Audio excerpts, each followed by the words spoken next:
There's a disclaimer before I start this video. You don't actually need a Damascus steel knife to unlock these 10 more secret settings on the Panasonic S1H. So we won't be needing that, but Damascus steel knives are really cool. You're probably telling yourself, now Dustin, there's no more settings on this camera that are worth talking about. That's where I say, no, you watch and you learn. If this is your first time being here, be sure to go watch my previous video where I cover my first top 10 secret settings on the Panasonic S1H because they are very useful settings. We're getting into this video ultra fast. What is going on here? My name's Dustin.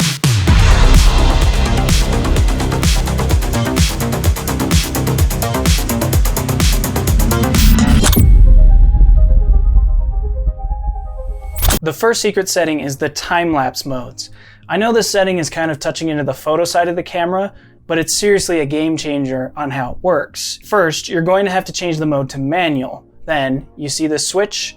You're going to spin that to this setting, which is the time-lapse setting. Now when you go into the menu, it'll automatically take you to the time-lapse settings. This is where you're going to set up your time-lapse to how you like, how many shots you want and the time you want it to go for. Once you set everything up, you start the time-lapse just by pressing the shutter button. This is when the magic happens. Once the time-lapse finishes, you have the option to create the time-lapse clip in camera. This makes things super convenient because you don't have to create the time-lapse in Premiere or whatever NLE you're using. It's not super difficult to do in those NLEs, but it can save you a lot of time if you don't need to do that. Oh, and it still saves all the pictures you took during the time-lapse, so if you want to make some changes after the fact in post, you still can.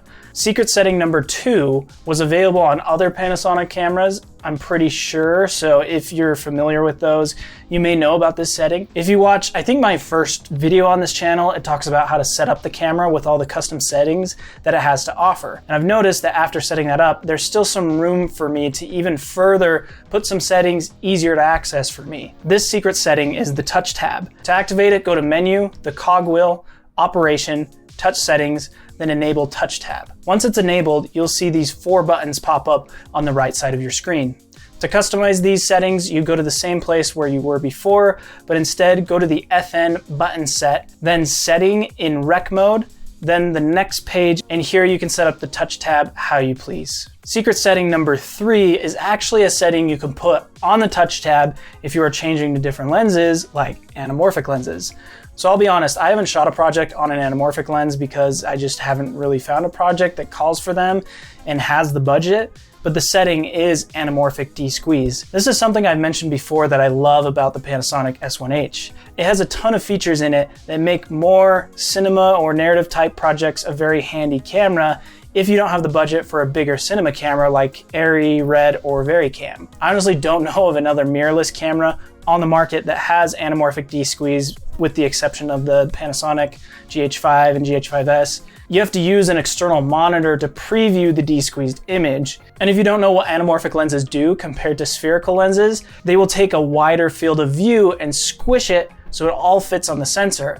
Then in post, you de-squeeze it so it doesn't look, well, ugly and squished. Also, did you notice that I shot that footage and it was with an anamorphic lens?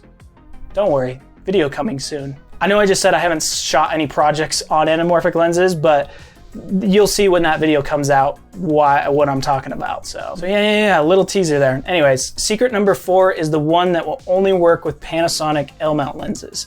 Unfortunately, it doesn't work even with the native L-mount lenses, but it is the focus ring control. One thing you may have noticed on some lenses when you focus, they will focus based on how fast you turn the lens. Like if you spin faster, the lens will focus out to infinity. This makes it super difficult if you're trying to learn how to get better at manual focus because the ring doesn't react the same depending on how you rotate the lens. Whereas if you change it to linear, it'll react the same way that manual cinema lenses will. To change this, go to the cogwheel, then at the very bottom setting, it'll say lens/other, then focus ring control. Change this to linear, and the coolest thing about it is that you can actually set the points on the focus ring where infinity focus will be and the minimum focus distance. So for example, if you set it to 180, infinity focus will be on one side of the ring, and the minimum focus will be directly on the other side of the ring.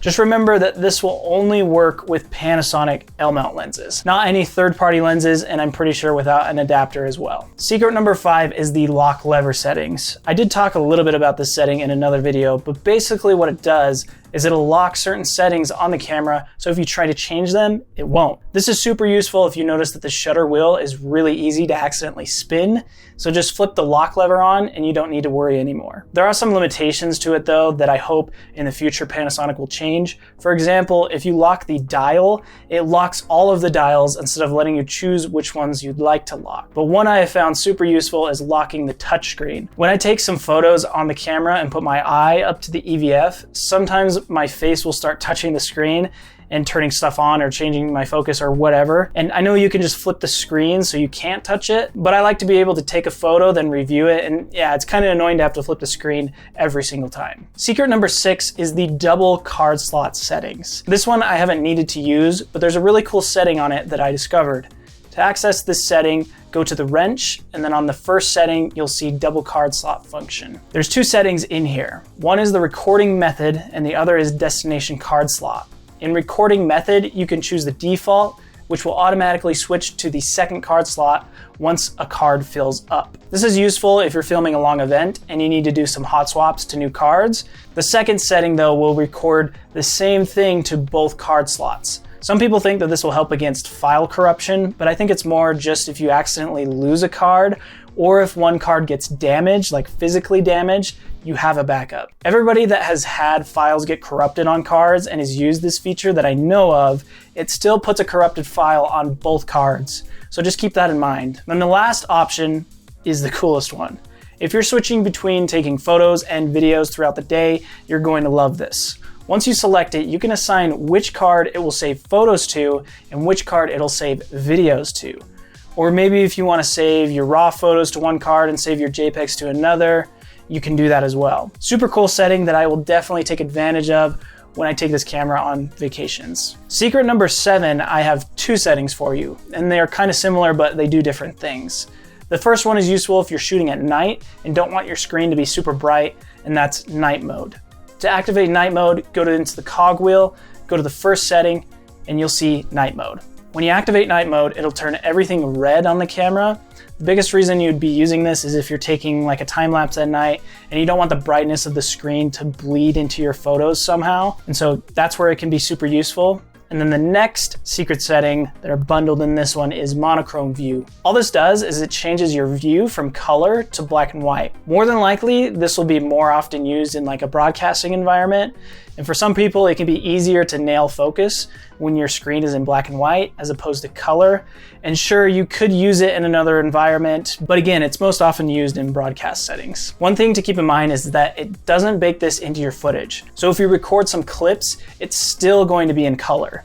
If you want to shoot some stuff in black and white, either convert it in post or you can change your photo styles to the black and white mode. Secret number 8 is the shear overlay setting. Now this setting, what it'll do is if you take a photo of something and then you take that item out and want the next item to match almost identically where it was, you can overlay the image over top of your viewfinder so you can get it to match exactly. You can adjust a few different things in the menus too, like the transparency of the image you selected, and can also enable it to reset the image when you power it off or not. There is one thing I hope you can do in the future with this setting that I think would be super cool, and that is to be able to not only select a photo, but select a frame from a video you've taken. This way it would make it a breeze to do like match cuts or even like cool product videos. And match cuts are just cutting to another clip that looks almost the exact same, but it's in a different location or it somehow resembles the previous image, giving it a really cool, seamless transition. It's something that is done in movies a lot and on YouTube all the time.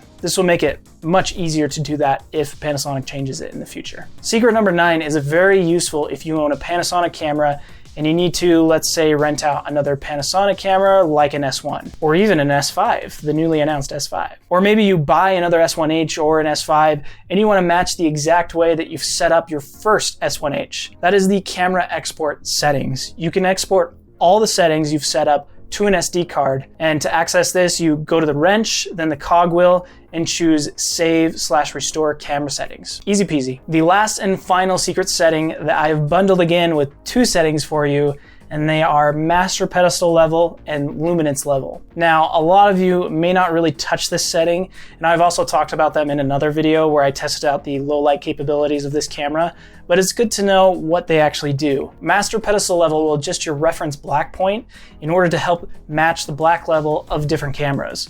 Most likely this will be used in like a broadcast environment, and before you ask, it will not increase dynamic range. The second setting is luminance level, and this will increase dynamic range though, as far as I know. You'll just want to make sure that this is set to 0-1023 when you're recording in 10-bit, or 0-225 if you're in 8-bit mode, which I didn't realize that it would change to in my previous video where I kind of talked about this. There's arguments out there stating that it doesn't increase dynamic range, and I totally could be wrong, but I'm fairly certain it will help with dynamic range. So if you know the answer like for sure, let me know down in the comments. And that's it. There is 10 more secret settings on the Panasonic S1H. If you made it this far, be sure to check out the bottom of the description for my giveaway details for hitting 1,000 subscribers, and hopefully you found this video helpful.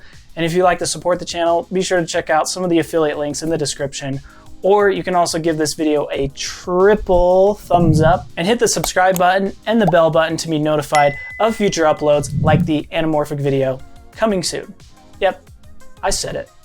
Until then though, happy filming.